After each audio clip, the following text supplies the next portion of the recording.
Wait பண்ணீங்களா? நான் யோசிச்சேன் இவரு கோயம்புத்தூர்ல லவ்ன்றாரு, இவரு பேசவும் மாட்டாரு, என்னத்தை லவ் பண்ணிருப்பாருன்னு.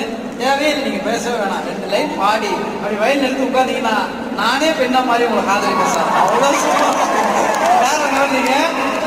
எங்க டான்ஸ் கேட்போம். எப்படி எப்படி இருக்குது நம்ம கோவிந்தோட பாடல்? இதே இதே இதே